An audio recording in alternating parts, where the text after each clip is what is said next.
প্রস্তুতি নিচ্ছে।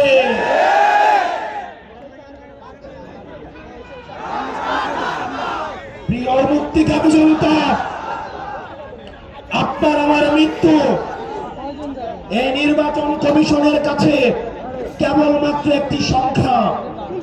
অথর্ব নির্বাচন কমিশন বলে হাদির মৃত্যু নাকি একটি বিচ্ছিন্ন ঘটনা।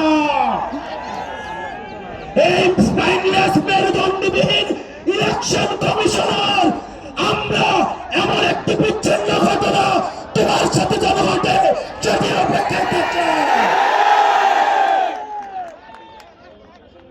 ইলেকশন কমিশনার কাদের প্রেসক্রিপশনে নিয়োজিত, কারা তাকে নিয়োগ করেছে? এরকম ইলেকশন কমিশন আজকে যদি চলে যায়, যে লাইন ধর্মী ইলেকশন কমিশন হওয়ার জন্য শাহবাগ থেকে শহীদ মিনার পর্যন্ত যোগ্য ইলেকশন কমিশনার খুঁজে পাওয়া যাবে, কিন্তু আমার ভাই হাদি যে অনন্তকালের উদ্দেশ্যে যাত্রা করেছে, আমার ভাই হাদিকে আর খুঁজে পাওয়া যাবে না। প্রিয় মুক্তিকামী সংগ্রামী জনতা, আপনারা জানেন আমাদের দেশের এক শ্রেণীর আওয়ামী লীগ রয়েছে, তারা শিক্ষক পরিচয়ে বিশ্ববিদ্যালয়গুলোতে কার্যক্রম পরিচালনা করে, যারা টকশিজীবী নামে হচ্ছে টেলিভিশনগুলোতে হত্যার বৈধতা উৎপাদন করে, যারা নাট্যকর্মী পরিচয়ে, যারা নাটক সিনেমাতে আমাদের মতো সংগ্রামী মানুষের মৃত্যুর বৈধতা উৎপাদন করে,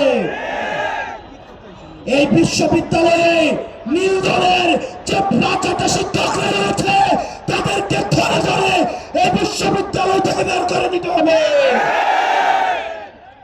এই নাটক সিনেমা থেকে আওয়ামী মুজিবের প্রাচাটা এসব শিল্পকর্মীদেরকে দেশ থেকে বের করে দিয়ে ভারতে পাঠিয়ে দিতে হবে। টকশিজীবীদের উদ্দেশ্যে এই ভারতীয় আধিপত্যের বৈধতা উৎপাদন যারা করছে, যেসব টকশিজীবীরা, আপনাদের তাদের এই ফ্যাসিস্টদের মানবাধিকারে আপনারা যারা বিশ্বাস করেন, তারা মুসলিমের মানবাধিকারে বিশ্বাস করে না। আর দিন শেষে আজকে এই বেদিতে আপনারা যারা বসেছেন আর যারা আসেন নাই, আপনাদের দুইজনকেই বলি, ক্ষমতার লোভে অন্ধ হলেন না। আজকে যদি আমার বুকে গুলি লাগে, আমি জানি এই ধরনের একটা প্রোগ্রাম হবে, এসে বক্তৃতা দিবেন, তারপর চলে গিয়ে আবার হচ্ছে সিট নিয়ে নেগোসিয়েশন করবেন। অনেক দল রয়েছে, যেহেতু আরপিও সংশোধন হয়েছে, এখন অন্য দলের মার্কায় নির্বাচন করতে পারবে না বলে নিজের দলের মার্কা বিলীন করে দেওয়ার জন্য তারা রেডি হয়ে আছে। এগুলো দিয়ে জাতীয় ঐক্য হয় না। এসব জাতীয় ঐক্য, এগুলো নাকি আমাদের হাদি ভাইয়ের রক্ত এই জাতীয় ঐক্যের আঠা হয়ে আসুক, সেটা আমরা চাইনি। আপনারা যদি দেশের প্রশ্নে, সার্বভৌমত্বের প্রশ্নে, বাংলাদেশের প্রশ্নে দলীয় স্বার্থের ঊর্ধ্বে উঠে আমরা 1 আগস্ট, আমরা 3 আগস্ট 2024 সালে এই শহীদ মিনারের বেদিতে দাঁড়িয়ে যেভাবে আমরা ফ্যাসিবাদের বিলোপ এবং নতুন রাষ্ট্র ব্যবস্থা বিনির্মাণের যে এক দফা দাবি দিয়েছিলাম, আমাদের সেদিনের মতো আবার ঐক্যবদ্ধ হতে হবে।